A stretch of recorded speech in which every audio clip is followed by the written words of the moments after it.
It is for വിശദമായി അരുവിക്കര ഉപതെരഞ്ഞെടുപ്പിൽ M Vijayakumar LDF സ്ഥാനാർത്ഥിയാകും.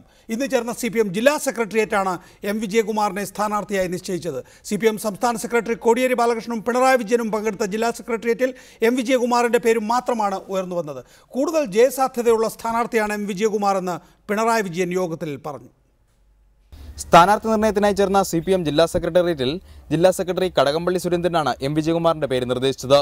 കൂടുതൽ വിജയസാധ്യതയുള്ള സ്ഥാനാർത്ഥി തന്നെ വേണമെന്ന പിണറായി വിജയന്റെ നിർദ്ദേശത്തിന് പിന്നാലെയായിരുന്നു കടകംപള്ളി വിജയകുമാറിന്റെ പേര് ഉയർത്തിയത്. തുടർന്ന് ജില്ലാ സെക്രട്ടറിയുടെ നിർദ്ദേശം ജില്ലാ സെക്രട്ടേറിയറ്റ് ഐകകണ്ഠേന അംഗീകരിച്ചു.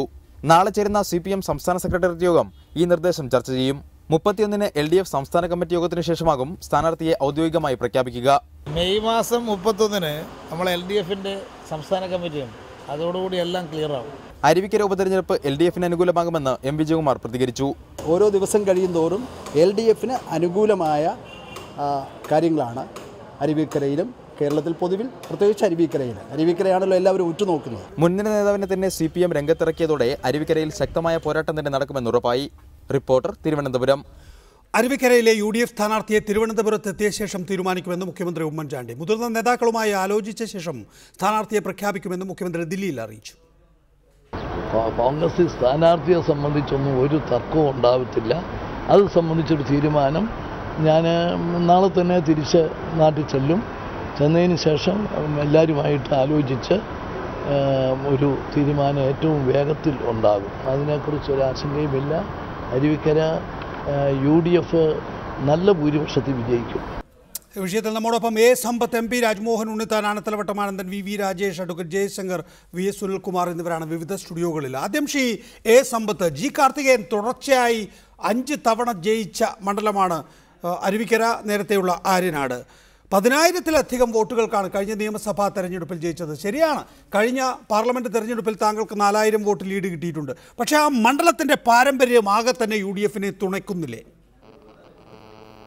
ഈ അരുവിക്കര മണ്ഡലത്തിൻ്റെ പാരമ്പര്യത്തെക്കുറിച്ചൊന്നും ഞാൻ കൂടുതലായി പറയാൻ ആഗ്രഹിക്കുന്നില്ല. അരുവിക്കര മണ്ഡലമാകുന്നതിന് മുമ്പ് ആര്യനാടായിരുന്നു എന്നുള്ള കാര്യം എല്ലാവർക്കും അറിയാമല്ലോ.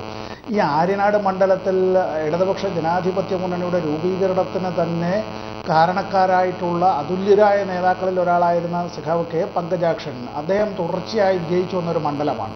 ആ മണ്ഡലത്തിലാണ് അദ്ദേഹത്തെ പരാജയപ്പെടുത്തിക്കൊണ്ട് ശ്രീ G. കാർത്തികേയൻ അവിടെ വിജയിക്കുന്നത്. ഇവിടെ ഇപ്പോൾ ഈ തെരഞ്ഞെടുപ്പ് ഉപതെരഞ്ഞെടുപ്പല്ല എന്ന് വയ്ക്കുക. ഇത് ഉപതെരഞ്ഞെടുപ്പല്ലാതെ തന്നെ ഒരു വർഷത്തിനിടയിൽ നടക്കാനിടയുള്ളതായിട്ടുള്ള കേരള സംസ്ഥാന നിയമസഭാ തെരഞ്ഞെടുപ്പ് ആയിരുന്നുവെങ്കിൽ പോലും UDFന്റെ സ്ഥാനാർത്ഥി അവിടെ CPIMന്റെ സ്ഥാനാർത്ഥിക്കെതിരായി മത്സരിച്ചാൽ നിശ്ചയമായും പരാജയപ്പെടുക തന്നെ ചെയ്യുമായിരുന്നു. നമുക്ക് സാങ്കേതികമായി താങ്കളെ ഒന്ന് കറക്റ്റ് ചെയ്യേണ്ടതുണ്ട്. അഡ്വക്കേറ്റ് ജയശങ്കർ, ഒട്ടേറെ രാഷ്ട്രീയ വിഷയങ്ങൾ സംസ്ഥാനം ചർച്ച ചെയ്യുമ്പോൾ അത് അരുവിക്കരയെ അത് ബാധിക്കുമെന്ന് കരുതുന്നുണ്ടോ താങ്കൾ? അല്ല, അരുവിക്കരയിലൊരു ഉപതെരഞ്ഞെടുപ്പാണ്. ഉപതെരഞ്ഞെടുപ്പിൻ്റെ പ്രത്യേകത എന്ന് വെച്ചാൽ ഇപ്പോൾ CPM സാധാരണ ഒരു 6 കൊല്ലം മുമ്പ് വരെ സാധാരണ ഏത് ഉപതെരഞ്ഞെടുപ്പ് നടന്നാലും LDF ജയിക്കുമായിരുന്നുള്ളൂ. CPM ഭരണത്തിലിരിക്കുമ്പോൾ ഒരിക്കലും അവരെ തോൽപ്പിക്കാൻ പറ്റുകയില്ല. പ്രതിപക്ഷത്തിരിക്കുമ്പോഴും സാധാരണയിൽ തോൽപ്പിക്കാൻ പറ്റില്ല. കാരണം എന്ന് വെച്ചാൽ CPMൻ്റെ സംഘടനാ സംവിധാനം വളരെ ഊർജ്ജസ്വലമാണ്. ആ സംഘടനാ സംവിധാനം മൊത്തമായിട്ട് ഒരു സ്ഥലത്ത് കേന്ദ്രീകരിക്കും. അപ്പോൾ ആ ഒരു മെഷീനറിയുടെ പ്രവർത്തനം കൊണ്ട് സാധാരണയിൽ LDF ആണ് ജയിക്കും. 5-8 വർഷം. പക്ഷേ കഴിഞ്ഞ 5-8 കൊല്ലമായിട്ട് കൃത്യമായിട്ട് പറഞ്ഞാൽ നമ്മുടെ KV തോമസ് മാഷൊക്കെ രാജിവെച്ചതിന് ശേഷമുള്ള ഉപതെരഞ്ഞെടുപ്പ്, ആലപ്പുഴ, അതുപോലെ എറണാകുളം, അതോടൊപ്പം തന്നെ കണ്ണൂർ അബ്ദുള്ളക്കുട്ടി ജയിച്ച ആ മത്സരം, അത് മുതൽക്കാണ് LDF ഉപതെരഞ്ഞെടുപ്പിൽ ജയിക്കാതായത്. അതിന് മുമ്പ് നടന്ന നമ്മുടെ തിരുവമ്പാടി വരെ ജയിച്ചു. തിരുവമ്പാടിക്ക് ശേഷം ഇന്ന് വരെ ഒരു ഉപതെരഞ്ഞെടുപ്പിലും LDF ജയിച്ചിട്ടില്ല. ഇപ്പോൾ നെയ്യാറ്റിൻകരയിൽ പിന്നെ TPയുടെ ഒരു പ്രശ്നം ഉണ്ടായിരുന്നു. അതിന് മുമ്പ് പിറവത്ത്, അതിന് മുമ്പ് ഈ പറഞ്ഞ ഉപതെരഞ്ഞെടുപ്പുകളിൽ LDF ജയിക്കുന്നില്ല. അതിൻ്റെ ഒരു കാരണം കോൺഗ്രസ്സുകാരും അതേ രീതിയിൽ അതേ ഇൻറ്റൻസിറ്റിയോടുകൂടി അവിടെ വർക്ക് ചെയ്യാൻ തുടങ്ങിയെന്ന് മാത്രമല്ല, വലിയ തോതിൽ പണം ചെലവഴിച്ചുകൊണ്ട് ഇപ്പോൾ പിറവത്ത് നടന്ന ഉപതെരഞ്ഞെടുപ്പിൽ എത്രയോ കോടി രൂപയാണ്, ലക്ഷങ്ങളല്ല കോടിക്കണക്കിന് രൂപയാണ് അവിടെ ചെലവഴിച്ചതെന്ന് മാത്രമല്ല, എല്ലാ തെരഞ്ഞെടുപ്പിലും മദ്യത്തിൻ്റെ ഉപയോഗം ഉണ്ടാകാറുണ്ട്. ഈ കുപ്പിയായിട്ട് വിതരണം ചെയ്ത ആ ഒരു വിപ്ലവകരമായ മുന്നേറ്റം പിറവത്താണ് ഉണ്ടായത്. അങ്ങനെയാണ് നമ്മൾ ബാബുവിൻ്റെ പേര് നമ്മൾ ബോട്ടിൽ ബാബു എന്നാക്കിയത്. അങ്ങനെയാണ് തുടരുക. അഡ്വക്കേറ്റ് സമ്പത്ത്, വീണ്ടും താങ്കളിലേക്ക്. അടുത്ത നിയമസഭാ തെരഞ്ഞെടുപ്പിൽ തന്നെയും അരുവിക്കരയിൽ സ്ഥിതി മറ്റൊന്നാകുമായിരുന്നു എന്ന് താങ്കൾ പറയുമ്പോൾ G. കാർത്തികേയൻ തന്നെയായിരുന്നു മത്സരിച്ചിരുന്നതെങ്കിൽ കൂടി 2016-ൽ LDF ആയിരുന്നു ജയിക്കുക എന്നാണ് താങ്കൾ ഉദ്ദേശിക്കുന്നത്. എങ്ങനെയാണ് ഒരു മണ്ഡലം പരമ്പരാഗതമായ നിലയിൽ നിന്ന് മാറി ചിന്തിക്കുക?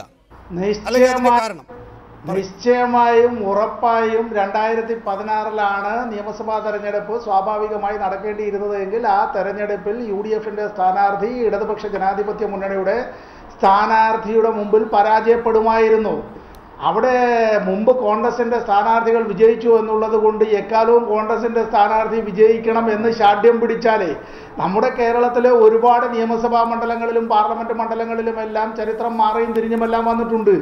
ഇവിടെ ഇക്കഴിഞ്ഞ പാർലമെന്റ് തെരഞ്ഞെടുപ്പിന്റെ കാര്യം നിങ്ങൾ നോക്കുക. ഇവിടെ UDFന് 10,000 വോട്ടിന്റെ ലീഡ് നേടാൻ കഴിഞ്ഞു എന്ന് പറഞ്ഞ ഒരു മണ്ഡലത്തിൽ ഇടതുപക്ഷ ജനാധിപത്യ മുന്നണി UDF കാലാകാലങ്ങളായി അധികാരത്തിലിരിക്കുന്ന ഗ്രാമപഞ്ചായത്തുകളിലടക്കം LDFന് ലീഡ് നേടാൻ കഴിഞ്ഞു എന്നുള്ളത് എത്രമാത്രം ജനങ്ങൾ UDFനെ വെറുത്തു എന്നുള്ളതിന്റെ പ്രതീകമാണ്. അല്ല ശ്രീ സമ്പത്ത്, ഇപ്പോഴും താങ്കൾ പറയുന്നില്ല എന്തുകൊണ്ടാണ് ഈ രാഷ്ട്രീയ മാറ്റം എന്നുള്ളത്. ഇന്ന് തദ്ദേശ ഭരണ ഉപതെരഞ്ഞെടുപ്പുകളുടെ കാര്യം നോക്കിയാൽ ഇപ്പോൾ പറയും UDFനെതിരെ വൻപിച്ച ഒരു രാഷ്ട്രീയ കൊടുങ്കാറ്റ് തന്നെ വീശുന്നുണ്ട് എന്ന്. ഒപ്പം തന്നെ UDF അഴിമതി ആക്ഷേപങ്ങൾ നേരിടുന്നുണ്ട് എന്ന്. പക്ഷേ ഇന്ന് തദ്ദേശ ഭരണ തെരഞ്ഞെടുപ്പുകൾ 5 സീറ്റ് UDFനാണ്, 4 സീറ്റ് മാത്രമാണ് LDFന്. കടുങ്ങല്ലൂർ പഞ്ചായത്ത് എറണാകുളത്തൊരു പഞ്ചായത്താണ്. ഇന്നത്തെ ഉപതെരഞ്ഞെടുപ്പ് ഫലം കൊണ്ട് മാത്രം ഇപ്പോൾ UDFന് കിട്ടി. അപ്പോൾ UDFനെതിരെ നീങ്ങുന്നുണ്ട് എന്ന് പറയുന്ന ആക്ഷേപങ്ങൾ, അതിനനുസരിച്ചുള്ള കാറ്റ് യഥാർത്ഥത്തിൽ ഉണ്ടോ എന്ന് സംശയിക്കാനുള്ള കാരണങ്ങൾ, സാഹചര്യ തെളിവുകൾ നമ്മുടെ മുന്നിലുണ്ട്. ഇവിടെ 16 ലോക്സഭാ തെരഞ്ഞെടുപ്പ് കഴിഞ്ഞതിന് ശേഷം ആറ്റിങ്ങൽ ലോക്സഭാ മണ്ഡലത്തിൽ നടന്ന ജില്ലാ പഞ്ചായത്തിൻ്റെ ഉപതെരഞ്ഞെടുപ്പ്, ബ്ലോക്ക് പഞ്ചായത്ത് ഉപതെരഞ്ഞെടുപ്പ്, ഗ്രാമപഞ്ചായത്തുകളിലെ ഉപതെരഞ്ഞെടുപ്പ്, കോൺഗ്രസ് മാത്രം വിജയിച്ചിട്ടുള്ള വർക്കലയിലെ ഒരു ഡിവിഷനിലെ മുനിസിപ്പാലിറ്റിയിലെ ഉപതെരഞ്ഞെടുപ്പ്, ഇങ്ങനെയുള്ള ഉപതെരഞ്ഞെടുപ്പുകൾ ഞാൻ പ്രതിനിധാനം ചെയ്യുന്ന ആറ്റിങ്ങൽ ലോക്സഭാ മണ്ഡലത്തിൽ കഴിഞ്ഞ ഒരു കൊല്ലക്കാലം നടന്നതിൽ എവിടെങ്കിലും ഒരിടത്ത് UDF വിജയിച്ചതായി പറയാൻ കഴിയുമോ? UDF സ്ഥിരമായി വിജയിച്ചിരുന്ന സ്ഥലങ്ങളടക്കം LDF വിജയിക്കുകയും LDFൻ്റെതായിട്ടുണ്ടായിരുന്ന ഡിവിഷനുകളും വാർഡുകളും നിലനിർത്തുകയും ഭൂരിപക്ഷം വർദ്ധിപ്പിക്കുകയും ഒരിക്കലും LDF വിജയിക്കാതിരുന്ന മാർനല്ലൂർ ഗ്രാമപഞ്ചായത്തിലെ 2 വാർഡുകളടക്കം പിടിച്ചെടുക്കുകയും ചെയ്ത ചരിത്രമാണുള്ളത്.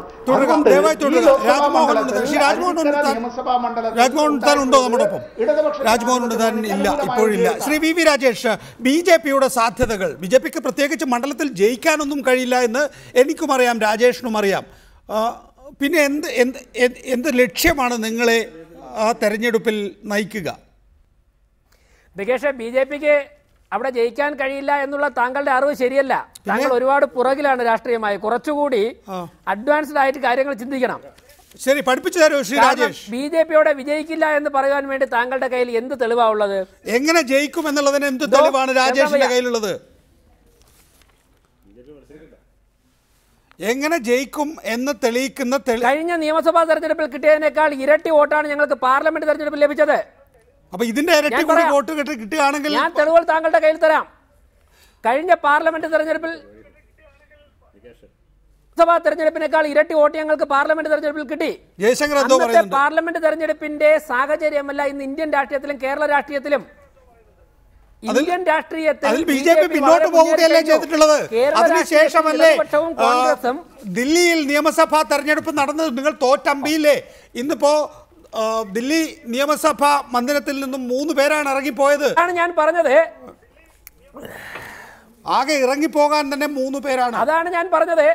നികേഷ് എല്ലാ കാര്യങ്ങളും കാണുന്നില്ല. നികേഷ് ഡൽഹിയിൽ BJP തോറ്റ് നികേഷ് കാണുമ്പോൾ മഹാരാഷ്ട്രയിലും ജാർഖണ്ഡിലും ജമ്മു കാശ്മീരിലും ഇവിടെ ഹരിയാനയിലും ഞങ്ങൾ ഗവൺമെന്റ് ഉണ്ടാക്കുന്നത് നികേഷ് കാണുന്നില്ല.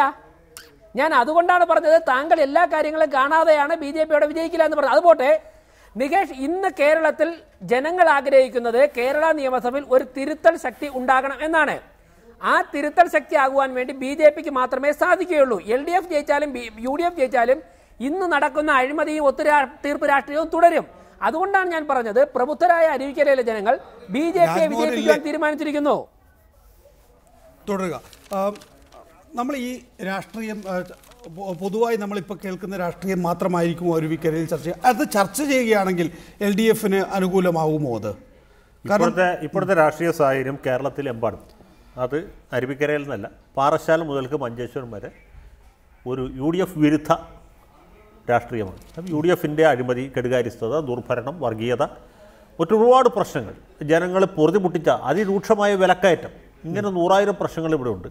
അപ്പോൾ അത് സ്വാഭാവികമായിട്ടും UDF വിപരീതമായിട്ടുള്ള ഒരു രാഷ്ട്രീയ സാഹചര്യമാണ് ഇവിടെ ഉണ്ടാക്കിയിട്ടുള്ളത്. അതിൻ്റെ സ്വാഭാവികമായ ഗുണഭോക്താക്കൾ രാജേഷ് പറയുന്ന പോലെയല്ല, തീർച്ചയായിട്ടും അത് ഇടതുപക്ഷ മുന്നണി തന്നെ ആയിരിക്കും. കാരണം BJP ഇന്ന് കേരളത്തിൽ ഒരു ബദൽ ശക്തിയായിട്ട് ഉയർന്നു വന്നിട്ടില്ല. ഞാൻ BJP ഒരു അക്കൗണ്ട് തുറക്കുന്നതിനൊന്നും എതിരായിട്ടുള്ള ആളല്ല, ഉള്ള കാര്യം പറയാം. അപ്പോൾ BJP അല്ല, LDF ആണ് ബദൽ ശക്തി. UDF തോൽക്കുക എന്ന് വെച്ചാൽ LDF ജയിക്കുക എന്നാണ് അർത്ഥം. അത് LDFിൻ്റെ മേന്മ എന്നുള്ളതിനേക്കാൾ UDFിൻ്റെ പോരായ്മ കൊണ്ട് തന്നെയായിരിക്കും. പക്ഷേ ഈ പൊതു സാഹചര്യം ഒരു പൊതു തെരഞ്ഞെടുപ്പിൽ, നമ്മുടെ സമ്പത്ത് പറഞ്ഞ പോലെ പൊതു തെരഞ്ഞെടുപ്പിലാണെങ്കിൽ ഒരുപക്ഷെ അരുവിക്കരയിൽ, ഒരുപക്ഷെ അല്ല നല്ല പോലെ കാർത്തികേയൻ എന്നുള്ള ഒരാളാണ് ഇത് വിജയിപ്പിച്ചുകൊണ്ടിരുന്നത്, ജയിക്കാവുന്ന ഒരു സാഹചര്യം ഉണ്ട്. തിരുവനന്തപുരം ജില്ല പണ്ട് തൂത്തുവാരി പോയില്ലേ 87-ൽ, അന്ന് M.M. വാസൻ മാത്രമാണ് ജയിച്ചത്. ഈ പറഞ്ഞ കാർത്തികേയൻ 15,000 വോട്ടിനാണ് തോറ്റത് തിരുവനന്തപുരം നോർത്ത് മണ്ഡലത്തിൽ. കാർത്തികേയനെ തോൽപ്പിച്ച വിജയകുമാറായിരുന്നു. അതിന് മുമ്പത്തെ തവണ വലിയ 10,000 വോട്ടിന് ജയിച്ച കാർത്തികേയൻ തിരുവനന്തപുരം നോർത്തിൽ മലന്നടിച്ച് വീണു, 15,000 വോട്ടിന് തോറ്റു. കരുണാകരൻ TV-യിലെ ന്യൂസ് കണ്ടുകൊണ്ടിരിക്കുകയാണ്. കാർത്തികേയൻ 15,000 വോട്ടിന് പിന്നിൽ എന്ന വാർത്ത കണ്ടപ്പോൾ മൂപ്പര് TV ഓഫ് ചെയ്തതാണ് ചരിത്രം. എനിക്കിപ്പോഴും ഓർമ്മയുണ്ട് 87-ലെ തെരഞ്ഞെടുപ്പ്, 87-ൽ അങ്ങനെ സംഭവിച്ചിട്ടുണ്ട്. ഇതൊക്കെ രാഷ്ട്രീയമാണ്, എപ്പോഴും മാറി മറിയാം. പിന്നെ സമ്പത്ത് 4,000 വോട്ട് അരുവിക്കരയിൽ ലീഡ് ചെയ്തുകൊണ്ട് ഇനി എപ്പോഴും അരുവിക്കരയിൽ ലീഡ് ചെയ്തതല്ല പറഞ്ഞത്. അത് ലീഡ് ചെയ്തത് ഞാൻ സമ്പത്തിനെ പ്രശംസിക്കാൻ വേണ്ടി പറയല്ല, സ്ഥാനാർത്ഥി സമ്പത്തായതുകൊണ്ടാണ്, എതിർ സ്ഥാനാർത്ഥി ബിന്ദു കൃഷ്ണ ആയതുകൊണ്ടുമാണ്. പക്ഷേ ഇത്തവണ ഒരു പ്രത്യേകതയുള്ളത് RSP അല്ല മത്സരിക്കുന്നത്, CPM ആണ്. അപ്പോൾ CPM-ന്റെ പ്രവർത്തകർ സർവശക്തിയും എടുത്ത് പ്രവർത്തിക്കും. അതൊരു വലിയ ആക്ഷേപമായിരുന്നു ശ്രീ A. സമ്പത്ത്. എപ്പോഴും ഇടതുപക്ഷ ജനാധിപത്യ മുന്നണി അവിടെ തുടർച്ചയായി തോറ്റുകൊണ്ടിരുന്നത്. RSPക്ക് ഇടതുപക്ഷ ജനാധിപത്യ മുന്നണി ആ സീറ്റ് നീക്കിവെച്ചത് പ്രാദേശിക CPM പ്രവർത്തകർക്ക് ഇഷ്ടമാകുന്നില്ല എന്നും അവർ തന്നെ മടിച്ചു നിൽക്കുകയോ എതിരായി വോട്ട് ചെയ്യുന്നത് കൊണ്ടോ ആണ് യഥാർത്ഥത്തിൽ RSP എന്ന ഇടതുപക്ഷ ജനാധിപത്യ മുന്നണി സ്ഥാനാർത്ഥി അവിടെ തോൽക്കുന്നത് എന്ന്. ഇപ്പോൾ സ്ഥിതി വ്യത്യസ്തമാകുമ്പോൾ അതിലെന്തെങ്കിലും ഒരു മാറ്റമുണ്ടാകുമെന്ന് താങ്കൾ വിശ്വസിക്കുന്നുണ്ടോ? അല്ല, ഇടതുപക്ഷ ജനാധിപത്യ മുന്നണിയാണ് തെരഞ്ഞെടുപ്പിൽ അങ്ങനെ സ്ഥാനാർത്ഥിയെ പ്രഖ്യാപിക്കുന്നത്. ഇപ്പോൾ ഈ തെരഞ്ഞെടുപ്പിൽ തന്നെ ആരായിരിക്കും സ്ഥാനാർത്ഥി എന്നുള്ളത് എൻ്റെ പാർട്ടി സംസ്ഥാന സെക്രട്ടറി സഖാവ് കോടിയേരി ബാലകൃഷ്ണൻ അല്പം മുമ്പ് പറയുകയുണ്ടായല്ലോ. അപ്പോൾ അതുകൊണ്ട് ഈ പുറത്തു വരുന്ന വാർത്തകളും സ്ഥാനാർത്ഥികളെ സംബന്ധിച്ചുള്ള ചർച്ചകളുമല്ല. ഒരു കാര്യം താങ്കൾ പറഞ്ഞ ഒരു കാര്യത്തിൻ്റെ ഒരു ഭാഗം ഞാൻ യോജിക്കുന്നു. അവിടെ അരുവിക്കര മണ്ഡലത്തിൽ മുമ്പ് അത് ആര്യനാട് എന്നുള്ള മണ്ഡലമായിരിക്കുമ്പോഴും സംഭവിച്ച ഒരു കാര്യം, സഖാവ് K. പങ്കജാക്ഷന് ശേഷം അവിടെ RSPയുടെ സ്ഥാനാർത്ഥികളായി മത്സരിക്കുന്ന തെരഞ്ഞെടുപ്പ് ആകുമ്പോൾ ഒരു സ്ഥാനാർത്ഥിയെ പ്രഖ്യാപിക്കുന്നു. ആ സ്ഥാനാർത്ഥി തെരഞ്ഞെടുപ്പിൽ മത്സരിച്ച് പരാജയപ്പെട്ടാൽ പിന്നീട് അത്തരം ഒരാളെപ്പറ്റി ആരും കേൾക്കുന്നുണ്ടായിരുന്നില്ല. RSP വളരെ അവിടെ ദുർബലമായ സ്വാധീനം കുറഞ്ഞ ഒരു രാഷ്ട്രീയ കക്ഷിയുമാണ്. ജനങ്ങൾക്കിടയിൽ വാസ്തവത്തിൽ നമ്മളെപ്പോഴും ഒരു തെരഞ്ഞെടുപ്പിൽ സ്ഥാനാർത്ഥി ഒരു ഘടകം തന്നെയാണ്, ആ സ്ഥാനാർത്ഥിയുടെ പാർട്ടിയും ഒരു ഘടകം തന്നെയാണ്. പിന്നെ നിലവിലുള്ള ഒരു ജനപ്രതിനിധിക്ക് ബദലായി നമ്മൾ പറയുന്ന ഒരു ഷാഡോ പോലെ അത്തരത്തിൽ എപ്പോഴും വിമർശന ബുദ്ധിയോടുകൂടി കാണത്തക്ക നിലയിലുള്ള ഒരു നേതൃത്വം, അത്തരത്തിൽ ചില വ്യക്തികൾ, അത്തരത്തിൽ ചില ഇടപെടലുകൾ നടത്തുന്നതിന് വേണ്ടി RSPക്ക് കഴിഞ്ഞിരുന്നില്ല. ഇവിടെ ഞാൻ നേരത്തെ സൂചിപ്പിച്ചുവല്ലോ, ഈ ആര്യനാട് എന്ന മണ്ഡലം അരുവിക്കരയായി രൂപാന്തരം പ്രാപിക്കുമ്പോഴും അതിൻ്റെ ഘടന, ആ ഘടനയിൽ വലിയ വ്യത്യാസം ഇല്ലാതിരിക്കുമ്പോൾ തന്നെയാണ് കഴിഞ്ഞ പാർലമെന്റ് തെരഞ്ഞെടുപ്പിൽ ഇടതുപക്ഷ ജനാധിപത്യ മുന്നണിക്ക് ലീഡ് ലഭിക്കുന്നത്. അവിടെ UDFിൻ്റെ സ്ഥാനാർത്ഥി ഒട്ടും മോശക്കാരിയായിരുന്ന സ്ഥാനാർത്ഥിയല്ല, കേരളത്തിലെ മഹിളാ കോൺഗ്രസിൻ്റെ ബഹുമാന്യായ അധ്യക്ഷയായിരുന്നു UDFിൻ്റെ സ്ഥാനാർത്ഥി എന്നുള്ളത്. അവർക്ക് നിർത്താവുന്ന നല്ല സ്ഥാനാർത്ഥികളുടെ ഒരാൾ തന്നെയാണ്. അതിന് മുമ്പ് നടന്ന തെരഞ്ഞെടുപ്പിലും UDFിൻ്റെ സ്ഥാനാർത്ഥി മികച്ച സ്ഥാനാർത്ഥി തന്നെയാണ്. ആ തെരഞ്ഞെടുപ്പിൽ കോൺഗ്രസ് ആണ് ലീഡ് ചെയ്തത്. പാർലമെന്റ് തെരഞ്ഞെടുപ്പിൽ ഞങ്ങൾ 1,00,000 വോട്ടുകൾക്ക് ലീഡ് ചെയ്തിട്ടുള്ളപ്പോൾ പോലും ആ മണ്ഡലത്തിൽ ലീഡ് ചെയ്യാൻ കഴിഞ്ഞിരുന്നില്ല. ഞാൻ ശ്രീ തലൈക്കുന്നൽ ബഷീറിനെ പരാജയപ്പെടുത്തുന്ന എൻ്റെ ആദ്യത്തെ തെരഞ്ഞെടുപ്പ് വിജയം 1996 14 ലോക്സഭാ തെരഞ്ഞെടുപ്പിലാണ്. 48,500 വോട്ടുകളുടെ ലീഡാണെന്ന് ഞാൻ നേടുന്നതെങ്കിൽ പോലും എനിക്ക് ആര്യനാട് മണ്ഡലത്തിൽ ഞാൻ പുറകിലാണ്. ഞാൻ 2000-ലധികം വോട്ടുകൾക്ക് ഞാൻ പിന്നിലായിരുന്നു. ഞാൻ ലീഡ് ചെയ്യുക ഉണ്ടായില്ല. അത് കഴിഞ്ഞതിന് ശേഷം വർക്കല രാധാകൃഷ്ണൻ അടക്കം 1,00,000 വോട്ടുകളുടെ ഭൂരിപക്ഷം നേടുന്ന തെരഞ്ഞെടുപ്പിലും ആര്യനാട് മണ്ഡലത്തിൽ ഞങ്ങൾക്ക് അങ്ങനെ കാര്യമായി ഞങ്ങൾക്ക് ലീഡൊന്നും നേടാനായി കഴിഞ്ഞിരുന്നില്ല. വാസ്തവത്തിൽ ആദ്യമായിട്ടാണ് ഈ ഉമ്മൻചാണ്ടി ഗവൺമെന്റിന്റെ UDF ഗവൺമെന്റിന്റെ 3ാം വാർഷിക ആഘോഷ വേളയിൽ തന്നെ ഇത്തരത്തിലൊരു ലോക്സഭാ തെരഞ്ഞെടുപ്പ് നടക്കുമ്പോൾ അവിടെ ബഹുമാനപ്പെട്ട സ്പീക്കറുടെ തന്നെ സ്വന്തം മണ്ഡലത്തിൽ 7 നിയമസഭാ മണ്ഡലങ്ങളിലും LDFന് ലീഡ് നേടാൻ കഴിഞ്ഞു എന്നുള്ളത് നല്ലൊരു കാര്യം.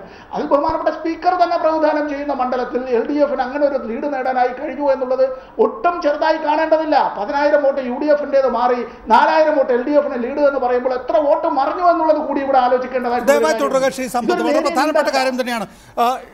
ശ്രീ രാജ്മോഹൻ ഉണ്ണിത്താൻ, ഇപ്പോൾ ശ്രീ സമ്പത്ത് പറയുന്നത് കേട്ടിട്ടുണ്ടാവുമല്ലോ, ചരിത്രത്തിൽ ആദ്യമായിട്ടാണ് ഒരു ലോക്സഭാ തെരഞ്ഞെടുപ്പിൽ LDFന് ലീഡ് ലഭിക്കുന്നത്, അതും 4000-ൽ ചില്ലുവാനം വോട്ടിൻ്റെ ലീഡാണ് എന്നുള്ളത് വളരെ പ്രധാനപ്പെട്ടൊരു കാര്യമായി UDF കാണുന്നില്ലേ? ഈ 4000 വോട്ട് എങ്ങനെ തിരിച്ചു പിടിക്കും എന്നാണ് സുലേഖ പ്രതീക്ഷിക്കേണ്ടത്. അല്ലിപ്പോൾ സ്ഥാനാർത്ഥിയെ നികേഷ് തീരുമാനിച്ചു കഴിഞ്ഞോ സുലേഖയാണെന്ന്? ഞങ്ങൾ കോൺഗ്രസ് പാർട്ടി ഇതുവരെ കോൺഗ്രസിൻ്റെ സ്ഥാനാർത്ഥിയെ പ്രഖ്യാപിച്ചിട്ടില്ല. അപ്പോൾ ആരാണ് പിടിക്കേണ്ടത് എന്നുള്ളത് കോൺഗ്രസിൻ്റെ സ്ഥാനാർത്ഥി നിർണയം പൂർത്തിയായിട്ടല്ലാതെ പറയാനാവില്ല. നമ്പർ 1. 2, നികേഷ് അടക്കമുള്ള എല്ലാ മാധ്യമ പ്രവർത്തകർക്കും അറിയാം, കേരളത്തിൽ നടക്കുന്ന സകല തെരഞ്ഞെടുപ്പിൻ്റെയും വോട്ടിംഗ് പാറ്റേൺ ഡിഫറൻ്റ് ആണ്. പാർലമെൻറ്റ് തെരഞ്ഞെടുപ്പിൻ്റെ വോട്ടിംഗ് പാറ്റേൺ അല്ല ഒരിക്കലും അസംബ്ലിയുടെ വോട്ടിംഗ് പാറ്റേൺ അല്ല തദ്ദേശ സ്വയംഭരണ സ്ഥാപനങ്ങളിലെ തെരഞ്ഞെടുപ്പിൽ. കഴിഞ്ഞ പാർലമെൻറ്റ് തെരഞ്ഞെടുപ്പിൽ അവിടെ ഉണ്ടായ ചില സംഭവവികാസങ്ങൾ, ആ സംഭവവികാസങ്ങൾ അടിസ്ഥാനത്തിൽ ഒരുപക്ഷേ 4000 വോട്ട് അരുവിക്കരയിൽ അദ്ദേഹത്തിന് ഭൂരിപക്ഷം കിട്ടിയിട്ടുണ്ടാകാം. ഞാനത് നിഷേധിക്കുന്നില്ല, കിട്ടിയിട്ടുണ്ട്.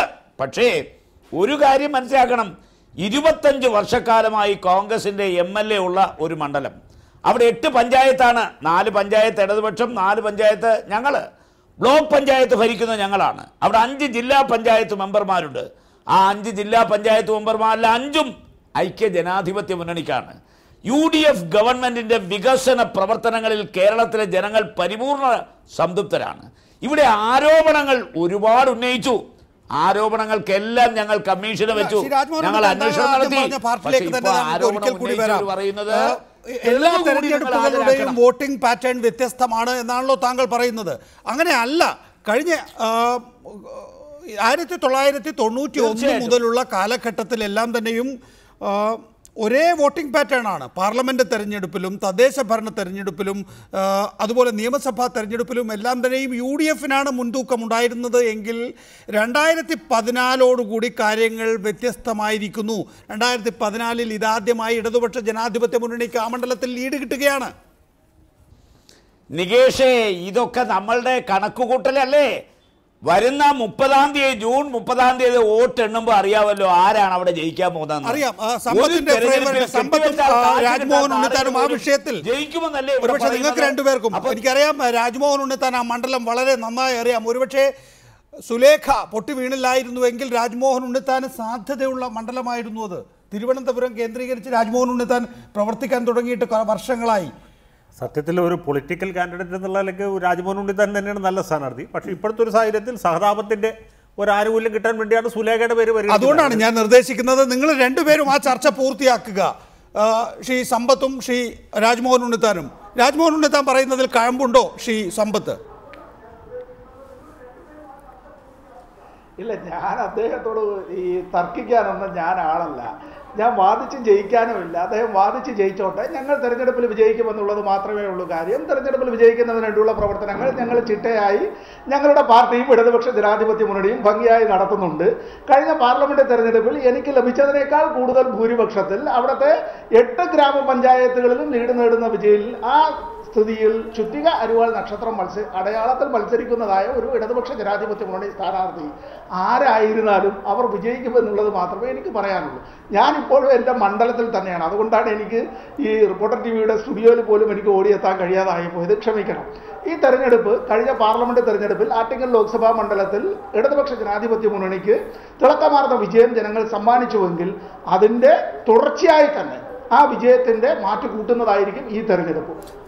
ശ്രീ രാജ്മോഹൻ ഉണ്ണിത്താൻ, ആ രാഷ്ട്രീയ മാറ്റത്തെ അതിജീവിക്കാൻ വേണ്ടി ഒരു ഉയർന്ന പ്രവർത്തനം UDFൻ്റെ ഭാഗത്തു നിന്നുണ്ടായാൽ മതി. അതിന് മാത്രമായുള്ള വികസന നേട്ടങ്ങൾ നിങ്ങൾക്ക് ആ മണ്ഡലത്തിൽ അവതരിപ്പിക്കാനുണ്ടോ? പ്രത്യേകിച്ച് വരുന്ന ഈ അഴിമതി ആരോപണങ്ങൾ, അതിനെ പ്രതിരോധിക്കാനുള്ള തന്ത്രങ്ങളുണ്ടോ? തീർച്ചയായിട്ടും ഉണ്ട് നികേഷേ. ആത്മവിശ്വാസം ഒരു പൊതുപ്രവർത്തകന് നല്ലതാണ്. ശ്രീ സമ്പത്തിന് ആ ആത്മവിശ്വാസമുള്ളതിൽ എനിക്ക് അഭിമാനമുണ്ട്. അതുകൊണ്ട് വിശ്വാസം രക്ഷിക്കട്ടെ എന്നാണ് ഞാൻ അദ്ദേഹത്തോട് പറയുന്നത്. പക്ഷെ കേരളത്തിൽ ഈ ഗവൺമെൻറ് അധികാരത്തിൽ വന്നതിന് ശേഷം ഈ ഗവൺമെന്റിനെ അഴിമതിയുടെ മുൾമുനയിൽ നിർത്തി കേരളത്തിലെ ഇടതുപക്ഷ ജനാധിപത്യ മുന്നണിയും BJPയും മാധ്യമ പ്രവർത്തകരും കൂടി വിചാരണ നടത്തിയിട്ട് 2 തെരഞ്ഞെടുപ്പിൽ ഞങ്ങൾ ജയിച്ചു.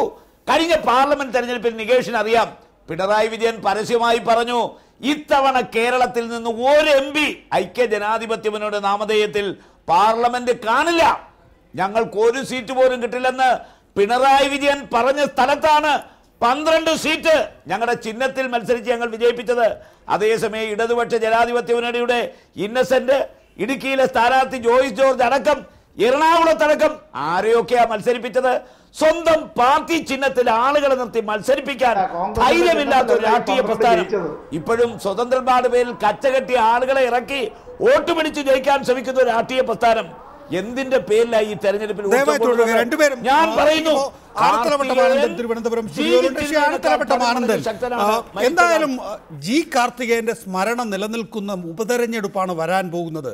ജി കാർത്തികേയൻ സാധാരണഗതിയിലുള്ള രാഷ്ട്രീയക്കാരുടെ കുറവുകളൊന്നും കണ്ടിട്ടില്ലാത്ത, ഒരുപക്ഷെ എല്ലാവർക്കും സ്നേഹം മാത്രമുള്ളൊരു നേതാവാണ്. അദ്ദേഹത്തിൻ്റെ പ്രിയപത്നി ഡോക്ടർ സുലേഖയാണ് തെരഞ്ഞെടുപ്പിൽ മത്സരിക്കുക എന്നുള്ളത് ഒരുപക്ഷെ നേരത്തെ ശ്രീ സമ്പത്ത് ചൂണ്ടിക്കാണിച്ചതുപോലെ രാഷ്ട്രീയ മാറ്റം ആ മണ്ഡലത്തിലേക്കും 2014 പ്രവേശിച്ച് കഴിഞ്ഞിട്ടുണ്ടാവുമായിരുന്നു. പക്ഷേ ഇതൊരു പ്രത്യേക തെരഞ്ഞെടുപ്പാണ്. ഡോക്ടർ സുലേഖയാണ് മത്സരിക്കുന്നത്. ജി കാർത്തികേയൻ്റെ നിര്യാണം അവിടെയുണ്ട്. ആ ബാലികേറ മല മറികടക്കാൻ നിങ്ങൾക്ക് ബുദ്ധിമുട്ടായിരിക്കില്ലേ? നമ്മളെല്ലാവരും ഒരിക്കൽ ജനിക്കുന്ന ആൾക്കാരൊക്കെ മരിക്കും. ആ മരിച്ച ആളിൻ്റെ അനന്തരാവകാശികളെ കൊണ്ടുവന്ന് മത്സരിപ്പിച്ചിട്ട് സഹതാപ തരംഗത്തിലെ വോട്ട് പിടിച്ച് ജയിക്കാൻ കഴിയുമെന്നുള്ള സ്ഥിതിയിലാണ് ഇപ്പോൾ UDF എന്നെത്തിയിരിക്കുന്നത്. കാർത്തികേയനെ ആരും ആക്ഷേപം പറയും. കാർത്തികേയൻ അഴിമതി നടത്തിയ ഒരു രാഷ്ട്രീയ പ്രവർത്തകനാണെന്ന് ആരും പറയില്ല. ആ കാർത്തികേയൻ ജീവിച്ചിരിക്കുമ്പോൾ തന്നെയാണ് ഇവിടെ ചർച്ച ചെയ്ത പാർലമെന്റ് തെരഞ്ഞെടുപ്പ് നടന്നത്. കാർത്തികേയൻ ജയിച്ചപ്പോൾ കിട്ടിയതിനേക്കാൾ 9,000 വോട്ടാണ് കുറഞ്ഞത്. 56,491 വോട്ടിനാണ് കാർത്തികേയൻ ജയിച്ചിരുന്നത്. പക്ഷേ പാർലമെന്റ് തെരഞ്ഞെടുപ്പ് വന്നപ്പോൾ ആ അരുവിക്കര മണ്ഡലത്തിൽ 47,837 വോട്ടായി കുറഞ്ഞു. ഈ ദുർഭരണത്തിന്റെ ഫലമാണ് അത്രയും വോട്ട് കുറഞ്ഞത്. ഇന്നത്തെ നിലയിൽ ഈ അഴിമതിക്കാരെ അംഗീകാരം കിട്ടാൻ നടന്ന തെരഞ്ഞെടുപ്പിൽ കാർത്തികേയൻ ജീവിച്ചിരുന്നാലും വരുന്നെങ്കിലും ഇതിനപ്പുറം ഒരു സ്ഥിതി വരാൻ പോണില്ല. അതുകൊണ്ട് ഈ തെരഞ്ഞെടുപ്പിൽ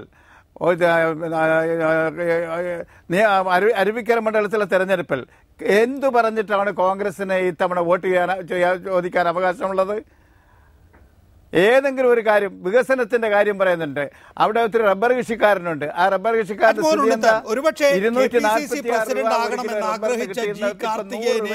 അതിൽ നിന്ന് വിലക്കിയ കോൺഗ്രസിനെ കുറിച്ച് സ്പീക്കർ സ്ഥാനം രാജിവെച്ച് മന്ത്രിയായി മണ്ഡലത്തിൽ കൂടുതൽ വികസനം എത്തിക്കണമെന്ന് ആഗ്രഹിച്ച ജി കാർത്തികേയനെ കുറിച്ചൊക്കെ ആയിരിക്കും ശ്രീ ആനത്തലവട്ടം ആനന്ദനെ പോലുള്ള LDF നേതാക്കൾ ഘോരം പ്രസംഗിക്കുക അടുത്ത ദിവസങ്ങളിൽ. പ്രസംഗം എന്തുമാകാം, പക്ഷേ പ്രവൃത്തിയാണ് പ്രശ്നം. ഞാൻ നികേഷിനോട് കാര്യം പറയാം. ജി കാർത്തികേയൻ കേരളത്തിലെ KSUവിന്റെ പ്രസിഡന്റ് ആയിരുന്നു. അദ്ദേഹം യൂത്ത് കോൺഗ്രസിന്റെ പ്രസിഡന്റ് ആയിരുന്നു. അദ്ദേഹം KPCCയുടെ ജനറൽ സെക്രട്ടറി ആയിരുന്നു. അദ്ദേഹം KPCCയുടെ വൈസ് പ്രസിഡന്റ് ആയിരുന്നു. അദ്ദേഹം കേരളത്തിലെ സിവിൽ സപ്ലൈസ് മന്ത്രിയായിരുന്നു. അദ്ദേഹം വിദ്യുത് ശക്തി മന്ത്രിയായിരുന്നു. അദ്ദേഹം മുഖ്യമന്ത്രി കഴിഞ്ഞാൽ സഭാനാഥൻ എന്ന് പറയുന്ന കേരളത്തിന്റെ സ്പീക്കറാണ്. അദ്ദേഹത്തിന് ഒരുപക്ഷെ KPCCയുടെ പ്രസിഡന്റ് ആകണമെന്ന് ആഗ്രഹം ഉണ്ടായിരിക്കാം. അദ്ദേഹത്തിന് കേരളത്തിന്റെ മുഖ്യമന്ത്രി ആകണമെന്ന് താല്പര്യം ഉണ്ടായിരിക്കാം. പക്ഷേ എല്ലാ പൊതുപ്രവർത്തകർക്കും അവർ ആഗ്രഹിക്കുന്ന മുഴുവൻ സ്ഥാനമാനങ്ങൾ ലഭിച്ചതിന് ശേഷം ഈ മണ്ണിൽ നിന്ന് യാത്രയാകാമെന്ന് ആർക്കും ധരിക്കാനാവില്ല. ശ്രീ കാർത്തികേയൻ KPCC പ്രസിഡന്റ് ആകാൻ സർവ്വതാ യോഗ്യനാണെന്ന് എല്ലാവരും സമ്മതിക്കും. പക്ഷേ ശ്രീ VM സുധീരൻ ആ സ്ഥാനത്തിന് അയോഗ്യനാണെന്ന് ആർക്കെങ്കിലും പറയാൻ കഴിയുമോ? ശ്രീ കാർത്തികേയനേക്കാൾ എത്രയോ സീനിയറാണ് ശ്രീ VM സുധീരൻ. എത്രയോ കാലം കാത്തിരുന്നിട്ടാണ് ശ്രീ VM സുധീരന് ഇങ്ങനെ ഒരു അവസരം ഉണ്ടായത്. അപ്പോ രാഷ്ട്രീയത്തിൽ എല്ലാവർക്കും അവരുടേതായ അവസരം വരും. എനിക്ക് ഉത്തമ ബോധ്യമുണ്ട്, ശ്രീ ജി കാർത്തികേയൻ ജീവിച്ചിരുന്നെങ്കിൽ എന്നെങ്കിലും ഒരിക്കൽ കേരളത്തിൽ KPCC പ്രസിഡന്റ് ആകുമായിരുന്നു, ഒരുപക്ഷെ കേരളത്തിന്റെ മുഖ്യമന്ത്രി ആകുമായിരുന്നു. അതുകൊണ്ട് അകാലത്തിൽ അന്ത്യം സംഭവിച്ചതുകൊണ്ട്, അദ്ദേഹത്തിന് ആകാതെ പോയതുകൊണ്ട് കോൺഗ്രസ് പാർട്ടി അദ്ദേഹത്തെ ഇഗ്നോർ ചെയ്യുന്നു, അദ്ദേഹത്തോട് നീതി കാണിച്ചില്ലെന്നോ ആരെങ്കിലും പറഞ്ഞാൽ ഒരിക്കലും അത് അംഗീകരിക്കാനാവില്ല. കേരളത്തിന്റെ നിയമസഭാ സ്പീക്കർ സ്ഥാനത്തെ വില കുറച്ച് കാണാൻ ഈ ചർച്ചയിൽ പങ്കെടുക്കുന്ന ആരും തയ്യാറാകരുതെന്ന് എനിക്ക് വിനയപൂർവമായ ഒരു അപേക്ഷ. ആനന്ദന് എല്ലാ സ്ഥാനങ്ങളും ഒരു പൊതുപ്രവർത്തകന് ആകാൻ കഴിയില്ല, എത്തിപ്പെടാൻ കഴിയില്ല. എങ്കിൽ പോലും ഒരു ഘട്ടത്തിൽ ജി കാർത്തികേയൻ സ്പീക്കർ സ്ഥാനം രാജി പ്രഖ്യാപിക്കുകയും ചെയ്തു. അതായത് അദ്ദേഹം സ്പീക്കർ സ്ഥാനത്ത് നിന്ന് രാജി വെക്കണം എന്നൊരാഗ്രഹം സ്വന്തം പാർട്ടിയോട് പ്രകടിപ്പിക്കുകയല്ല ചെയ്തത്. പകരം മാധ്യമങ്ങളെ കണ്ട് ഞാൻ ഈ സ്ഥാനം രാജിവെക്കാനുള്ള ആഗ്രഹം പാർട്ടിയെ അറിയിച്ചിട്ടുണ്ട് എന്ന് പറയുകയാണ് ഉണ്ടായത്. അതിൻ്റെ പിന്നിൽ പിൽക്കാലത്ത് പലരും വിലയിരുത്തിയിരുന്നു ഉമ്മൻചാണ്ടിയാണ് മന്ത്രിസഭാ പുനഃസംഘടനയ്ക്ക് വേണ്ടിയെന്ന്. ആ നിലയിൽ ഒരു ഗ്രൂപ്പ് രാഷ്ട്രീയത്തിൽ കരുവായി ആയുധമായി ജി കാർത്തികേയനെ ഉമ്മൻചാണ്ടി അടക്കമുള്ളവർ ഉപയോഗിച്ചു എന്ന തോന്നൽ അത് പിൽക്കാലത്ത് ചർച്ച ചെയ്യപ്പെട്ടിട്ടില്ലല്ലോ. നിങ്ങൾക്ക് തെരഞ്ഞെടുപ്പിൽ അത് ഉന്നയിക്കാവുന്നതേ ഉള്ളൂ, അങ്ങനെ ഉന്നയിക്കാനുള്ള സാധ്യത. അത് പക്ഷേ തിരിച്ചടിയാകും എന്നുകൂടി ഓർക്കണം എപ്പോഴും. കാരണം മരിച്ച ഒരാളെക്കുറിച്ച് തെറ്റായി ഏതെങ്കിലും വിധത്തിലുള്ള പ്രചരണം നടത്തിയാൽ അത് എപ്പോഴും ആരാണോ പ്രചരണം നടത്തുന്നത് അവർക്കെതിരായി ഉപയോഗിക്കപ്പെടും.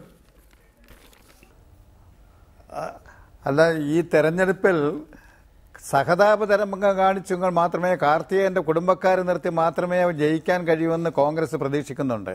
കാരണം ഈ 4 വർഷക്കാലത്തെ അവിടെ ഭരണത്തിൻ്റെ സംഭാവന അതാണ്. എന്ത് കാര്യം നേട്ടം പറഞ്ഞിട്ടാണ് ഈ തെരഞ്ഞെടുപ്പിൽ അരുവിക്കര മണ്ഡലത്തിൽ കോൺഗ്രസ് ജയിക്കുമെന്ന് എൻ്റെ സ്നേഹിതൻ ഉണ്ണിത്താൻ പറയുന്നത്? അവിടെയുള്ള, ഞാൻ നേരത്തെ സൂചിപ്പിച്ചപ്പോൾ നികേഷ് ഇടപെട്ട് അത് കട്ട് ചെയ്ത് കളഞ്ഞു, അവിടെയുള്ള കൃഷിക്കാരൻ കോൺഗ്രസിന് വോട്ട് ചെയ്യുമോ? ഇന്ന് 100 രൂപയിൽ താഴെ റബ്ബറിന് വിലയുടെ റബ്ബർ മരങ്ങൾ മുറിച്ച് മാറ്റുന്ന ആ റബ്ബർ കൃഷിക്കാരന് പണിയില്ലാതായ തോട്ടത്തൊഴിലാളികളോ കോൺഗ്രസിന് വോട്ട് ചെയ്യുമോ? ഈ അഴിമതിക്കെതിരായ ഒരു നിലപാട് സ്വീകരിച്ച കാർത്തികേയൻ്റെ നാമധേയം കൊണ്ട് നിങ്ങൾ നടക്കുമ്പോൾ ഈ അഴിമതി ഭരണത്തിൻ്റെ പ്രതിബിംബമായിരിക്കുന്ന UDFന് അവിടുത്തെ ജനങ്ങൾ വോട്ട് ചെയ്യുമോ? ഈ കേരളം 4 വർഷം ഭരിച്ചതിന് ശേഷം കേരളത്തിന് നൽകിയ സംഭാവന എന്തെങ്കിലും തൊഴിലെടുത്ത് ജീവിച്ചവൻ്റെ മുഴുവൻ പണി ഇല്ലാതാക്കിയില്ലേ? കടലോരത്ത് മത്സ്യം പിടിക്കാൻ പോകണം മത്സ്യത്തൊഴിലാളികളുടെ പണി ഇല്ലാതാക്കിയില്ലേ? ഇവിടെ ഇപ്പോൾ ഒരുപാട് സമയമുണ്ടല്ലോ ഷിയാനത്തലവട്ടമാനന്ദൻ ഇതൊക്കെ ഉന്നയിക്കാൻ. 1 മാസം എന്ന് പറയുന്നത് ഒരു ഉപതെരഞ്ഞെടുപ്പിന് വളരെ കൂടുതലാണ്. ശ്രീ സുനിൽ കുമാർ, ബാർകോഴ ആയിരിക്കുമല്ലോ ഏറ്റവും പ്രധാനപ്പെട്ട വിഷയമായി ഈ ഉപതെരഞ്ഞെടുപ്പിലും ഉന്നയിക്കാൻ പോകുന്നത്. പക്ഷേ സ്വാഭാവികമായും ബാർകോഴ എന്ന വിഷയം നിങ്ങളെക്കൊണ്ട് ഉന്നയിപ്പിക്കാൻ പാകത്തിൽ അവസാന റിപ്പോർട്ട് നൽകാൻ ഈ ഗവൺമെൻറ് തയ്യാറാകില്ല എന്ന് കഴിഞ്ഞ 1-2 ദിവസങ്ങളായി തന്നെ ബോധ്യപ്പെട്ടിട്ടില്ലേ? ഞാൻ അതിന് മുമ്പ് ഒരു കാര്യം പറയട്ടെ. ഈ സുലേഖ ടീച്ചർ GKയുടെ ഭാര്യ എന്ന നിലയിൽ മത്സരിക്കുമെന്ന് ഞാൻ പ്രതീക്ഷിക്കുന്നില്ല. കാരണം കേരളത്തിൽ തിരുത്തൽ വാദം എന്ന ഒരു വലിയ ആശയം മുന്നോട്ട് വെച്ച ആളാണ് GK. അതിന് കാരണം എന്താ നികേഷ് അറിയാലോ? എന്താണ് തിരുത്തൽ വാദത്തിന്റെ പിന്നിലുണ്ടായിരുന്ന മക്കൾ രാഷ്ട്രീയത്തിന്റെ കുടുംബ രാഷ്ട്രീയത്തിനെതിരായി ഏറ്റവും ശക്തമായ നിലപാടെടുത്ത ഒരാളാണ് GK. രണ്ടാമത്തെ കാര്യം അഴിമതി അദ്ദേഹത്തെ സംബന്ധിച്ച് ഏറ്റവും ശത്രുവായി കണ്ട ആളാണ്. ഇത്രയും വലിയ അഴിമതി നിറഞ്ഞൊരു ഗവൺമെന്റിനെ സംരക്ഷിക്കാൻ വേണ്ടി GKയുടെ ഭാര്യ അത് തയ്യാറാകുമ്പോൾ ഇന്റഗ്രിറ്റി ഉള്ള ഒരാളെന്ന് തയ്യാറാകുമ്പോൾ ഞാൻ പ്രതീക്ഷിക്കുന്നില്ല. ഞാനൊരു നിഗമനം പറയുന്നതാണ്.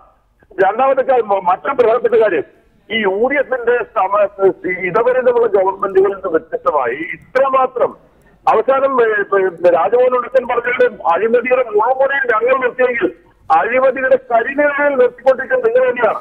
അപ്പൊ മുഴുവനെയും കരിനിഴൽ നിൽക്കുന്ന ഒരു ഗവൺമെന്റ് ആ ഗവൺമെന്റ് ഇപ്പൊ സത്യം പറഞ്ഞാൽ ഒരു വിജിലൻസ് ഡയറക്ടറുടെ ദയാദാക്ഷിണ്യത്തിലാണ് നടക്കുന്നത്. വിജിലൻസ് ഡയറക്ടർ ഇപ്പൊ വിചാരിച്ചാൽ ഈ ഗവൺമെന്റ് ഇലക്ഷന് മുമ്പ് വീഴും. ആ നിലയിൽ നിൽക്കുകയാണ്. അപ്പോ ഇവിടെ ഈ ഗവൺമെന്റിന്റെ മന്ത്രിക്കെതിരെ നടത്തിക്കൊണ്ടിരിക്കുന്ന അന്വേഷണത്തിന്റെ കുറ്റപത്രം സമർപ്പിക്കാൻ ഒരു തടസ്സം ഇപ്പൊ ഇല്ല. ഒറ്റ തടസ്സമാണ്, രാഷ്ട്രീയ തടസ്സമാണ്. ആ രാഷ്ട്രീയമായ തടസ്സം തെറ്റിപ്പെട്ടിരിക്കുന്ന ഈ തെരഞ്ഞെടുപ്പ് പ്രഖ്യാപിക്കപ്പെട്ടിരിക്കുന്നത് കൂടി തുടരുക. ശ്രീ പി. സുനിൽകുമാർ, ഞാൻ ഒരു ഇടവേളയിലേക്ക് പോകേണ്ടതുണ്ട്. അതിനു മുമ്പ് അഡ്വക്കേറ്റ് ജയശങ്കർ, താങ്കളുടെ കൂടി അക്കാര്യത്തിലുള്ള നിരീക്ഷണം. സാധാരണഗതിയിൽ തെരഞ്ഞെടുപ്പ് പ്രഖ്യാപിച്ചു കഴിഞ്ഞ സ്ഥിതിക്ക് കുറ്റപത്രമോ അല്ലെങ്കിൽ അവസാന റിപ്പോർട്ടോ അവതരിപ്പിക്കാൻ കഴിയുമെന്ന് പ്രതീക്ഷിക്കുന്നുണ്ടോ? അല്ല, കുറ്റപത്രം കൊടുക്കുന്നതും തെരഞ്ഞെടുപ്പ് പെരുമാറ്റച്ചട്ടവുമായിട്ട് ബന്ധമൊന്നുമില്ല. അത് ക്രിമിനൽ നടപടി നിയമം അനുസരിച്ചുള്ള നടപടിയാണ്. കുറ്റപത്രം സമർപ്പിക്കുന്നതിന് സാങ്കേതികമായിട്ടോ നിയമപരമായിട്ടോ ഒരു തടസ്സമില്ല. എന്നാൽ തന്നെയും രാഷ്ട്രീയമായി ഇന്നത്തെ നിലയ്ക്ക് കുറ്റപത്രം ഈ മെയ് 30 മുമ്പ് കൊടുക്കും എന്ന് ഞാൻ വിചാരിക്കുന്നില്ല. കാരണം എന്ന് വെച്ചാൽ UDF ജൂൺ 30 മുമ്പ് കൊടുക്കാൻ സാധ്യതയില്ല. UDF ഒരു അഗ്നിപരീക്ഷണത്തിലേക്ക് പോവുകയാണ്. പക്ഷേ അത് കൊടുത്താലും കൊടുത്തില്ലെങ്കിലും ഫലം എന്താണ് നികേഷ്? ഈ നാട്ടിൽ ആർക്കറിയാൻ പാടില്ല KM മാണി കൈക്കൂലി വാങ്ങിയില്ല എന്നുള്ളത്. KM മാണി കൈക്കൂലി വാങ്ങിയില്ല എന്ന് മൂക്ക് കിഴപ്പോട്ടുള്ള ഒരാളും കേരളത്തിൽ വിശ്വസിക്കുകയില്ല. അത്രയും അഴിമതിയിൽ ആറാടിയ ഭരണം. അഴിമതി മാത്രമല്ലല്ലോ, വിലക്കയറ്റം, അതിഭയങ്കരമായ വിലക്കയറ്റമല്ലേ.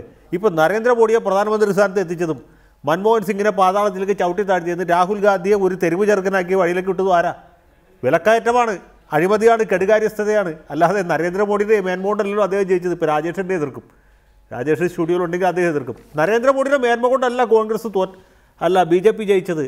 കോൺഗ്രസിൻ്റെ ദുർഭരണം കൊണ്ടാണ്, അഴിമതി കൊണ്ടാണ്, അല്ലെങ്കിൽ ഭയങ്കരമായ വിലക്കയറ്റം കൊണ്ടാണ്. ഈ ഘടകങ്ങൾ ഇവിടെ ഭയങ്കരമായിട്ട് നിൽക്കുകയല്ലേ. ഇന്നത്തെ പത്രം എടുത്ത് നോക്കൂ, 1 കിലോ മുരിങ്ങക്കായ്ക്ക് 48 രൂപയാണ് വില. ആളുകൾ വോട്ട് ചെയ്യുമോ? ഇതല്ലേ പ്രധാനപ്പെട്ട ഘടകം. ജനങ്ങളെ ബാധിക്കുന്ന വിഷയം വിലക്കയറ്റമാണ്. അതിന് എന്തെങ്കിലും പരിഹാരം ഉണ്ടാക്കാൻ പറ്റുമോ? കഴിഞ്ഞ ക്രിസ്മസിന് തീ പിടിച്ച വിലയായിരുന്നു, ഈദിന് ഞാൻ ചോദിക്കുന്നത് ഈ അവസാന റിപ്പോർട്ട് സമർപ്പിക്കാനാണോ അതോ അത് മാറ്റിവെക്കാനാണോ സാധ്യത? മാറ്റിവെക്കാൻ കോടതി പോകുന്നതാണ് പറയുന്നത്. കോടതിയിൽ പോയാൽ അതിന് എന്തെങ്കിലും സാധ്യതയുണ്ട്? അല്ല, കോടതിയിൽ പോകലൊക്കെ വേറെ കാര്യമാണ്. കോടതിയിൽ പോയാൽ എന്ത് സംഭവിക്കുന്ന ആർക്കും പറയാൻ പറ്റില്ല, അത് വേറെ കാര്യമാണ്. ഞാൻ പറഞ്ഞത് സുനിൽകുമാർ കോടതിയിൽ പോകുകയോ പോകില്ല എന്നുള്ളതല്ല. അഴിമതി എന്നുള്ളതൊരു രൂക്ഷമായ പ്രശ്നമായിട്ട് ജനങ്ങളുടെ മുമ്പിൽ നിൽക്കുകയാണ്. കെ ബാബുവിനെതിരായിട്ടുള്ള ആരോപണം വെറും ആരോപണമാണോ? അതുപോലെ കെ എം മാണിക്കെതിരായിട്ടുള്ള ആരോപണം, ഇതൊക്കെ ജനങ്ങൾ കണ്ടുകൊണ്ടിരിക്കുകയല്ലേ. കാലത്ത് ഉച്ചയ്ക്ക് വൈകുന്നേരം മലയാള മനോരമയിൽ പോലും വരുന്ന പ്രധാനപ്പെട്ട വാർത്ത ബാർ കോഴയുമായി ബന്ധപ്പെട്ട അഴിമതി ആരോപണമാണ്. അഴിമതി ആരോപണം കുരുക്ക് മുറുകുന്നു എന്ന് മനോരമ പോലും എഴുതുന്നു. കാരണം എന്താ? ശരിക്കും കുരുക്ക് മുറുകിയിരിക്കുകയാണ്. കെ എം മാണിയുടെ ഒരു കാലം ശരീരത്തിൻ്റെ പകുതിയിൽ കൂടുതൽ ഭാഗങ്ങൾ ഇപ്പോൾ ജയിലിലായിട്ട് നിൽക്കുന്നത്. അതാണ് ഇപ്പോഴത്തെ അവസ്ഥ. ആണോ ശ്രീ രാജ്മോഹൻ ഉണ്ണിത്താൻ? കെ എം മാണിയുടെ ഒരു കാല് ജയിലിന് പുറത്തും ഒരു കാല് ജയിലിനകത്തുമായി നിൽക്കുകയാണ് എന്നാണ് അഡ്വക്കേറ്റ് ജയശങ്കർ പറയുന്നത്. മാത്രമല്ല, ഈ റിപ്പോർട്ട് കൊടുത്താലും കൊടുത്തില്ലെങ്കിലും ഈ ആക്ഷേപങ്ങൾ അതേപോലെ തന്നെ നിൽക്കുമെന്നാണ് ജയശങ്കറിന്റെ നിരീക്ഷണം. അല്ല, ജയശങ്കർ ഇതിനു മുമ്പ് ഈ ബാർ കോഴ വിവാദം ഉയരുന്നതിന് മുമ്പ് ഞങ്ങൾ 5 സ്റ്റാറിന് വെച്ച് ബാക്കി എല്ലാ സ്ഥലത്തും ബാറുകൾ നിരോധിക്കുമെന്ന് പറഞ്ഞപ്പോൾ അതിശക്തമായി പറഞ്ഞാണ് ഒരു കാരണവശാലും നിരോധിക്കില്ല. ഇവിടെ 5 സ്റ്റാർ അല്ല, ഇവിടെ 4 സ്റ്റാറായി, 3 സ്റ്റാറായി, അവസാനം 2 സ്റ്റാറായി. കേരളത്തിൽ മുക്കിന് പെട്ടിക്കട തുടങ്ങി കേരളത്തിൽ ബാറ് വ്യാപകമാക്കുമെന്ന് പറഞ്ഞു. അന്ന് ഈ ചാനൽ വന്നിരുന്ന് ഞാൻ വളരെ വ്യക്തമായി പറഞ്ഞു, കേരള ഗവൺമെൻറ്റിൻ്റെ മദ്യനയത്തെ ആയിരിക്കും അവസാനം കോടതി അംഗീകരിക്കുന്നത്. ആ അവസാനമായി വിധി വരുന്നതുവരെ ഏതൊക്കെ ബാറ് തുറന്നു കൊടുത്താലും ആ ബാറുകളൊക്കെ ഞങ്ങൾ പൂട്ടിച്ചിരിക്കും. പറഞ്ഞ പോലെ പൂട്ടി. ഇപ്പോൾ ഇനിയിപ്പോൾ കുറേ കഴിയുമ്പോൾ 5 സ്റ്റാറും പൂട്ടാൻ പോവുകയാണ്. 5 സ്റ്റാറും വേണ്ടെന്ന് ഞങ്ങൾ തീരുമാനിക്കാൻ പോവുകയാണ്. അപ്പോൾ അതുപോലെ ഇവിടെ ജയശങ്കർ പറഞ്ഞു അദ്ദേഹം ഒരു നിയമജ്ഞനാണ്. പക്ഷേ ഒരു കാര്യം ഞാൻ പറയാം, ഇവിടെ അഴിമതി ആരോപണം ആർക്ക് വേണമെങ്കിലും ഉന്നയിക്കാം. ചാനൽ വരുന്നതിന് ആരെ വേണമെങ്കിലും മാധ്യമ വിചാരണ നടത്തി അപമാനിക്കാം, അവഹേളിക്കാം, അപകീർത്തിപ്പെടുത്താം. പക്ഷേ ഇത് ലക്ഷക്കണക്കിന് ആളുകൾ കണ്ടുകൊണ്ടിരിക്കുകയാണ്. അവരിതിനെക്കുറിച്ച് നിഷ്പക്ഷമായി നീതിപൂർവമായി വിലയിരുത്തും. ഇവിടെ അഴിമതി ആരോപണം ഉന്നയിച്ചു, ഞങ്ങൾ അന്വേഷണത്തിന് ഉത്തരവിട്ടു. ഇപ്പം അവർ പറയുന്നത് തെളിവ് കൂടി നിങ്ങൾ ഗവൺമെൻറ് ഉണ്ടാക്കിയെടുക്കണം. ആരോപണത്തിന് അടിസ്ഥാനം വേണ്ടേ? തെളിവ് വേണ്ടേ? ആരോപണത്തിൻ്റെ പുകമറ സൃഷ്ടിച്ച് ഐക്യ ജനാധിപത്യ മുന്നണിയെ അതിരൂക്ഷമായി വിമർശിച്ചപ്പോഴാണ് പാർലമെന്റ് തെരഞ്ഞെടുപ്പ് വന്ന അന്ന് പിണറായി വിജയൻ പറഞ്ഞു, ഒറ്റ സീറ്റ് പച്ച തൊടാൻ കേരളത്തിൽ നിന്ന് പാർലമെന്റിൽ പോവില്ല. എത്ര പേര് പോയി? അവരുടെ ആളുകൾ എങ്ങനെയാണ് ജയിച്ചത്? എങ്ങനെയാണ് ജയിപ്പിച്ചത്? അവരുടെ ചിഹ്നത്തിൽ എത്ര പേര് കേരളത്തിൽ മത്സരിച്ചു? അപ്പം ഞാൻ പറഞ്ഞത് ഇതൊരു അഗ്നിപരീക്ഷണം തന്നെയാണ്. കാരണം ഇത്രയധികം ആരോപണ വിധേയമായ ഒരു കാലഘട്ടം കേരളത്തിൽ ഉണ്ടായിട്ടില്ല, മാധ്യമ വിചാരണ ഉണ്ടായിട്ടില്ല. ഈ അഗ്നിപരീക്ഷണങ്ങളെ അതിജീവിച്ച് ഉമ്മൻചാണ്ടിയുടെ ഗവൺമെന്റിന്റെ UDF അവിടെ ഞങ്ങൾ നിർത്തുന്ന സ്ഥാനാർത്ഥിയെ കൈപ്പത്തിയിൽ വിജയിപ്പിച്ചിരിക്കും. പിറവത്തെ പോലെ അല്ലെങ്കിൽ നെയ്യാറ്റിങ്കര പോലെ. തുടരുക. ഈ മണ്ഡലത്തെക്കുറിച്ച് നന്നായി അറിയാവുന്നത് സമ്പത്ത് എല്ലാ വിഷയങ്ങളും ഇപ്പോൾ കാർഷിക മേഖലയിൽ റബ്ബറിന്റെ വിലയിടിവ് നേരിട്ട് ബാധിക്കുന്ന കർഷകർ അരുവിക്കര നിയമസഭാ മണ്ഡലത്തിലുണ്ട്. ആദിവാസി മേഖലകളുണ്ട്. ഒരുപക്ഷെ ബോണക്കാട് പോലുള്ള പ്രദേശങ്ങൾ പട്ടിണി സമം ബോണക്കാട് എന്ന നിലയിൽ പോലും പത്രങ്ങളുടെ ഹെഡ്ലൈൻ ഇപ്പോഴും ഓർമ്മയുണ്ട്. അപ്പോൾ എല്ലാ തരത്തിലും ചിന്തിക്കുന്ന ആളുകൾ ആ മണ്ഡലത്തിലുണ്ട് എന്നുള്ളത് അതിൻ്റെ രാഷ്ട്രീയ പ്രാധാന്യം കൂട്ടുന്നുണ്ടോ? എല്ലാ ഉപതെരഞ്ഞെടുപ്പുകൾക്കും വലിയ രാഷ്ട്രീയ പ്രാധാന്യമാണുള്ളത്. നെയ്യാറ്റിൻകരയിലെ ഉപതെരഞ്ഞെടുപ്പ് വാസ്തവത്തിൽ ഇടതുപക്ഷ ജനാധിപത്യ മുന്നണി വിജയിക്കേണ്ടതായിരുന്നു, വിജയിക്കുമെന്ന് തന്നെയായിരുന്നു ഞങ്ങളുടെ പ്രതീക്ഷ. അവസാന നാളുകളിൽ ഉണ്ടായ കാര്യങ്ങൾ നമുക്കെല്ലാവർക്കും അറിയാവുന്നതാണ്. അരുവിക്കരയിലെ നിയമസഭാ ഉപതെരഞ്ഞെടുപ്പിൽ ഇടതുപക്ഷ ജനാധിപത്യ മുന്നണി വിജയിക്കുമെന്ന് ഞാനും UDF വിജയിക്കാൻ പോവുകയാണ് എന്ന് ശ്രീ രാജ്മോഹൻ ഉണ്ണിത്താനും BJP വിജയിക്കാൻ പോവുകയാണെന്ന് രാജേഷിനും എല്ലാം പറയാം. ജനങ്ങളാണ് അന്തിമമായി വിധി എഴുതുന്നത്. ജനങ്ങൾ അങ്ങനെ വിധി എഴുതുന്നത് എന്തിൻ്റെ അടിസ്ഥാനത്തിലാണ്? തങ്ങളുടെ ദൈനംദിനം തങ്ങൾ അനുഭവിക്കുന്നതുമായ ബന്ധപ്പെട്ട വിഷയങ്ങളെ സംബന്ധിച്ച് വിലയിരുത്തിക്കൊണ്ടാണ്. ജനങ്ങൾക്ക് ഏറ്റവും അവരെ സംബന്ധിച്ച് പ്രധാനപ്പെട്ട കാര്യങ്ങൾ ഒന്ന് വിലക്കയറ്റമാണ്, രണ്ട് അവരുടെ തൊഴിലില്ലായ്മയാണ്, മറ്റൊന്ന് അവർക്ക് ലഭ്യമായിക്കൊണ്ടിരുന്ന അവരുടെ അവകാശങ്ങൾ, അതിനെ സർക്കാരൊക്കെ ആനുകൂല്യങ്ങൾ എന്നാണ് പറയുക. വളരെ സമ്പന്നരായിട്ടുള്ള ആളുകൾക്കെല്ലാം ലഭിക്കുന്നത് ഇൻസെൻറ്റീവ്സും ഈ പാവപ്പെട്ടവർക്ക് കൊടുക്കുന്നതെല്ലാം സബ്സിഡിയുമാണല്ലോ. ഇവിടെ കൃഷിക്കാരായിട്ടുള്ള ആളുകൾക്ക് അവരുടെ ഉൽപ്പന്നങ്ങൾക്ക് വില ലഭിക്കുന്നില്ല. റബ്ബറിൻ്റെ കാര്യത്തെക്കുറിച്ച് ഞാൻ എടുത്ത് പറയുന്നില്ല, എല്ലാവർക്കും അറിയാം. അവിടെ റബ്ബർ കർഷകരുടെ അവസ്ഥ, റബ്ബർ ടാപ്പിംഗ് തൊഴിലാളികളുടെ ദുരവസ്ഥ, ബോണക്കാട് തോട്ടം അത് ഏതാണ്ട് പൂട്ടിയിട്ടൊരവസ്ഥയിൽ തൊഴിലാളിക്ക് ഒരു പണിയുമില്ല. അവിടെ നിന്ന് എന്തെങ്കിലും എടുത്ത് കൊണ്ടുവന്ന് താഴെ കൊണ്ടുവന്ന് വിറ്റിട്ട് പോയാൽ പോലും അവർക്കൊന്നും ലഭിക്കാത്തതായിട്ടുള്ള സ്ഥിതിയാണ് അവിടെ ഉള്ളത്. അവിടെയുള്ള സാധാരണ തൊഴിലാളികളെ സംബന്ധിച്ച് ഇത്തരം വിഷയങ്ങൾ മാത്രമല്ല, അവിടെ ഈ അഭ്യസ്ത വിദ്യരായിട്ടുള്ള തൊഴിലില്ലാത്തവർ, നമ്മുടെ രാജ്യത്ത് തന്നെ ഒരു 12 ലക്ഷം വേക്കൻസികൾ ഒഴിഞ്ഞു കിടക്കുന്നു, കേരളത്തിലും വേക്കൻസികൾ ഒഴിഞ്ഞു കിടക്കുന്നു, പിൻവാതിൽ നിയമനങ്ങൾ നടത്തുന്നു, സർവത്ര അഴിമതിയാണ്. ഇവിടെ അഴിമതി ഒന്നുമില്ല എന്നുള്ള നിലയിലാണ് UDF പറയുന്നതെങ്കിൽ ഞാൻ സമയമൊന്നും എടുക്കുന്നില്ല. ശ്രീ PJ ജോസഫ് എന്തിനാ രാജിവെച്ചത് കഴിഞ്ഞ ഗവൺമെൻറ്റിൻ്റെ കാലത്ത്? അദ്ദേഹത്തിന് ശേഷം ആ വകുപ്പ് ഏറ്റെടുത്ത ഷെവലിയർ കുരുവിള, എന്തിനാ കുരുവിള സാറ് രാജിവെക്കാൻ പോയത്? ഇപ്പോൾ PJ ജോസഫിനും ഷെവലിയർ കുരുവിളയ്ക്കുമെല്ലാം ഈ ശ്രീ KM മാണിയെ ഇത്രമാത്രം അദ്ദേഹത്തെ ഇങ്ങനെ സംരക്ഷിക്കേണ്ടതായിട്ടുള്ള ബാധ്യത, ഇതിന് അവരെന്ത് പാപമാണ് ചെയ്തത്? അപ്പോൾ അവർക്ക് മറ്റൊരു നിയമം, അവർക്ക് മറ്റൊരു നിയമസംഹിത അല്ലെങ്കിൽ രാഷ്ട്രീയമായ സദാചാരബോധം, ഇവിടെ ഇങ്ങനെയെല്ലാം ആവാമെന്നുള്ള നിലയിലാണ് കോൺഗ്രസ്സുകാർ വന്ന് പറയട്ടെ, ഞങ്ങൾ പരിശുദ്ധന്മാരാണ്. സമ്പത്ത് അതിലേക്ക് ഞാൻ മടങ്ങി എത്താം. ശ്രീ VV രാജേഷ്, നമ്മൾ BJPയുടെ സ്ഥിതിവിശേഷം നോക്കുക. 2014 ലോക്സഭാ തെരഞ്ഞെടുപ്പിൽ നിങ്ങൾക്ക് 4 സീറ്റുകളിൽ മുന്നേറ്റമുണ്ടായിരുന്നു. അപ്പോൾ എല്ലാവരും കരുതി തിരുവനന്തപുരത്ത് തന്നെ BJP ഓപ്പൺ ചെയ്യും എന്ന്. പക്ഷേ പിന്നീട് ഈ ബാർ കുംഭകോണവും മറ്റ് പ്രത്യക്ഷ സമര പരിപാടികൾ നടത്തുന്ന വിഷയവും ഒക്കെ വന്നപ്പോൾ ബാർ കുംഭകോണത്തിൽ തന്നെ BJP ഒരു സെക്രട്ടേറിയറ്റ് മാർച്ച് നടത്തി. സമാനമായ വിധത്തിൽ LDFിൻ്റെയും പ്രതിഷേധമുണ്ടായിരുന്നു. ഒരു ഘട്ടത്തിൽ നിങ്ങൾ പിൻവാങ്ങുന്ന പോലെ തോന്നുന്നു. നിങ്ങൾക്കൊരു മുന്നേറ്റം ഉണ്ടാക്കാനുള്ള എല്ലാ ശേഷിയും ഉണ്ടായിരുന്നു, സാഹചര്യവും കേരളത്തിലുണ്ടായിരുന്നു. അതിൽ നിന്ന് എന്തുകൊണ്ടോ പിൻവാങ്ങുകയോ അല്ലെങ്കിൽ നേതൃശേഷി ഇല്ലായ്മ കൊണ്ട് പിന്മാറ്റപ്പെടുകയോ ഒക്കെ ചെയ്തു എന്ന വിലയിരുത്തൽ പാർട്ടി ക്കുള്ളിലുണ്ടോ? അത് ഗൗരവമായി തെളിയാൻ പോകുന്നത് അരുവിക്കരയിലാണോ?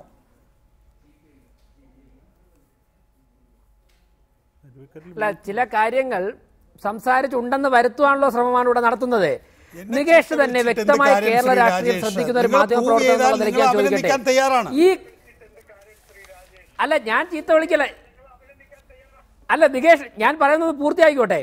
നികേഷ് ഒന്ന് പരിശോധിച്ച് നോക്കൂ. ഈ ഗവൺമെന്റിനെതിരെ ആത്മാർത്ഥമായി ശക്തമായി സമരം ചെയ്ത പാർട്ടി BJP മാത്രമല്ലേ? ഞങ്ങൾക്ക് നിയമസഭയ്ക്കകത്തൊന്നും ചെയ്യാൻ സാധിച്ചിട്ടില്ല. നല്ലൊരു സാധ്യതയുള്ള എല്ലാ സംസ്ഥാനങ്ങളിലും നിങ്ങൾ ആ നേട്ടം കൈവരിച്ചു. പക്ഷെ കേരളത്തിൽ ഒരു സാധ്യത ഉണ്ടായിട്ട് പോലും അതിൽ നിന്ന് ഒന്നും മുതലെടുക്കാൻ BJP കഴിഞ്ഞിട്ടില്ല എന്നുള്ളതാണ് രാഷ്ട്രീയം വീക്ഷിക്കുന്ന ഒരു വിദ്യാർത്ഥി എന്നുള്ള നിലയിൽ എൻ്റെ പഠനം. അല്ല, KM മാണിക്കെതിരെയുള്ള സമരം നടത്തിയതിന്റെ തലേദിവസം രാത്രി താങ്കൾ നിയമസഭയ്ക്ക് മുമ്പിൽ ഉണ്ടായിരുന്ന ആളാണല്ലോ.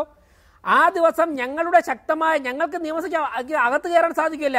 ശക്തമായ പ്രതിഷേധം, LDFിനേക്കാൾ വലിയ പ്രതിഷേധം ഞങ്ങൾ പുറത്ത് സംഘടിപ്പിച്ചു. എന്നാൽ LDF നോക്കിക്കൊണ്ടിരിക്കെ KM മാണി വന്ന് ബഡ്ജറ്റ് അവതരിപ്പിച്ചു. അല്ലല്ല, മാണിയെ തടയാൻ താങ്കൾ എന്നെ പൂർത്തിയാക്കാൻ സമ്മതിക്കില്ല. KM മാണിയെ തടയാൻ എന്തുകൊണ്ട് LDFിന് സാധിച്ചില്ല? ഉമ്മൻചാണ്ടിയുടെ നേതൃത്വത്തിലുള്ള സർക്കാർ 4 വർഷം പൂർത്തിയാക്കുന്ന ദിവസം ഒരു ചെറിയ സമരം പോലും LDF സംഘടിപ്പിച്ചിട്ടില്ലല്ലോ. അമിത്ഷായെ കൊണ്ടുവന്ന് കേരളം ഞെട്ടിവിറച്ച മഴയത്ത് പോലും പ്രവർത്തകരുടെ എണ്ണം കൂടിക്കൊണ്ടിരിക്കുകയായിരുന്നു നിമിഷങ്ങളോളം. അമിത്ഷാ പോലും നനയത്ത് നിന്നുകൊണ്ട് 1 മണിക്കൂറോളം പ്രസംഗിച്ചു. ശക്തമായ സമരം ഞങ്ങളല്ലേ നികേഷ് സംഘടിപ്പിച്ചിട്ടുള്ളത്. നിയമസഭയ്ക്ക് പുറത്ത് കഴിഞ്ഞ 4 വർഷം പരിശോധിച്ചാൽ KM മാണിക്കെതിരെയുള്ള പ്രചരണത്തിന്റെ ഭാഗമായി ആ മണ്ഡലത്തിൽ മാത്രം LDF ഹർത്താൽ പ്രഖ്യാപിച്ചപ്പോൾ സംസ്ഥാന തലത്തിൽ ഹർത്താൽ പ്രഖ്യാപിച്ചുകൊണ്ട് LDFിനെ പോലും പ്രതിരോധത്തിലാക്കിയത് ഞങ്ങളാണ്. അവസാന ഘട്ടത്തിലേക്ക് പോകണം. രാജ്മോഹൻ ഉണ്ണിത്താൻ, എന്തായാലും LDFും UDFും തമ്മിലാണ് നേരിട്ടുള്ള മത്സരം എന്നുള്ള കാര്യത്തിൽ തർക്കമൊന്നുമില്ല. BJP സ്വാഭാവികമായും ഒരു ഫോഴ്സായി അരുവിക്കരയിലും ഉണ്ട്. പക്ഷേ അതിനൊപ്പം തന്നെ PC ജോർജ് ഇപ്പോൾ ഒരു കൂട്ടായ്മ സംഘടിപ്പിക്കുന്നുണ്ട്, ന്യൂനപക്ഷ ദളിത് വിഭാഗങ്ങളെ, നാടാർ എന്നിവയൊക്കെ ചേർത്ത്. അപ്പോൾ ആ ഒരു ചതുഷ്കോണ മത്സരത്തിന്, സത്യസന്ധമായ വിലയിരുത്തലിനാണ് ഞാൻ താങ്കളെ സമീപിക്കുന്നത്, ഒരു ചതുഷ്കോണ മത്സരത്തിനുള്ള സാധ്യത ഒരു പരിധി വരെയെങ്കിലും ഉണ്ടോ? ആകെ 1,10,000 വോട്ടാണല്ലോ പോൾ ചെയ്യുന്നത്. നികേഷേ, അരുവിക്കര നിയോജക മണ്ഡലത്തിൽ ഒരു ചതുഷ്കോണ മത്സരത്തിനോ ഒരു ത്രികോണ മത്സരത്തിനോ യാതൊരു സാധ്യതയും ഞാൻ കാണുന്നില്ല. അവിടെ LDFും UDFും തമ്മിലുള്ള ഒരു ഡയറക്റ്റ് ഫൈറ്റാണ് നടക്കാൻ പോകുന്നത്. ആ ഡയറക്റ്റ് ഫൈറ്റിൽ ശ്രീ കാർത്തികേയൻ കഴിഞ്ഞ 25 വർഷക്കാലമായി അവിടെ ചെയ്തിട്ടുള്ള കാര്യങ്ങൾ, ഇപ്പോൾ കാട്ടാക്കട താലൂക്കായാലും അതുപോലെ തന്നെ 2 മിനി സിവിൽ സ്റ്റേഷൻ സ്ഥാപിച്ചതായാലും 27 ആദിവാസി കോളനികൾ ഭവന നിർമ്മാണ പദ്ധതി പൂർത്തിയാക്കിയതും, അത് വൈദ്യുതീകരിച്ച കാര്യമായാലും, അവിടെ വേൾഡ് മാർക്കറ്റ് കൊണ്ടുവന്നായാലും, അതുപോലെ തന്നെ ഇന്ദിരാഗാന്ധി ഓപ്പൺ യൂണിവേഴ്സിറ്റിക്ക് 25 ഏക്കർ സ്ഥലം അക്വയർ ചെയ്തതായാലും, അതുപോലെ തന്നെ നമുക്കറിയാം ഫൈസറും അതുപോലെ ഐഷറും അവിടെ കൊണ്ടുവന്നതായാലും ശരി, മണ്ഡലത്തിൽ നിറഞ്ഞു നിന്ന അനിതര സാധാരണമായ വ്യക്തിത്വമുള്ള ഒരു MLA ആയിരുന്നു ശ്രീ കാർത്തികേയനെ അവിടുത്തെ വോട്ടർക്ക് ഒരിക്കലും മറക്കാനാവില്ല. അതുകൊണ്ടാണ് ഞാൻ പറഞ്ഞത്, ഈ തെരഞ്ഞെടുപ്പിൽ സംസ്ഥാന ഗവൺമെന്റിന്റെ വികസന മുഖ്യമന്ത്രി ചങ്കൂറ്റത്തോടെ പറഞ്ഞല്ലോ, ഇത് എന്റെ ഗവൺമെന്റിനെ വിലയിരുത്തുന്ന തെരഞ്ഞെടുപ്പാണ്, വെല്ലുവിളി ഏറ്റെടുക്കട്ടെ. പല സ്ഥലത്തും ഏറ്റെടുത്തിട്ട് അവർ പിന്നോക്കം പോയി. ഇവിടെ ഞങ്ങൾ പറയുന്നു, ഞങ്ങളുടെ ഗവൺമെന്റ് 4 വർഷം വിലയിരുത്തുന്ന ഒരു തെരഞ്ഞെടുപ്പ് മാത്രമല്ല, കാർത്തികേയന്റെ 25 കൊല്ലക്കാലത്തെ ഡോക്ടർ സുലേഖയാണ് സ്ഥാനാർത്ഥി, ഞാൻ ഗ്യാരണ്ടി. അങ്ങനെയാണെങ്കിൽ അത് വിജയകുമാറിന് വെല്ലുവിളിയാവും. വളരെ ചുരുക്കി. തിരുവനന്തപുരത്ത് അരുവിക്കരയിൽ CPM-ന് നിർത്താവുന്ന ഏറ്റവും നല്ല സ്ഥാനാർത്ഥി വിജയകുമാറാണ്. LDF-ന് നിർത്താവുന്നതിൽ UDF-ന് നിർത്താവുന്നതിൽ ഏറ്റവും നല്ല സ്ഥാനാർത്ഥി സുലേഖയാണ്. രണ്ടിൽ ഒരാളെ ജയിക്കുകയുള്ളൂ. അത് ആരായിരിക്കും നമുക്കിപ്പോൾ പ്രവചിക്കാൻ കഴിയില്ല. സുലേഖ മത്സരിക്കുമ്പോൾ ഉണ്ടാകുന്ന സഹതാപ തരംഗം അത് സ്വാഭാവികമായിട്ട് ഉണ്ടാകാവുന്ന ഒന്നാണ്. വിജയകുമാർ ഒട്ടും കുറച്ച് കാണാൻ പറ്റുകയില്ല. തിരുവനന്തപുരത്ത് CPM-ന് നിർത്താവുന്ന, തിരുവനന്തപുരം ജില്ലയിൽ ഏത് മണ്ഡലത്തിൽ നിർത്താവുന്നതിൽ ഏറ്റവും നല്ല സ്ഥാനാർത്ഥി അദ്ദേഹമാണ്.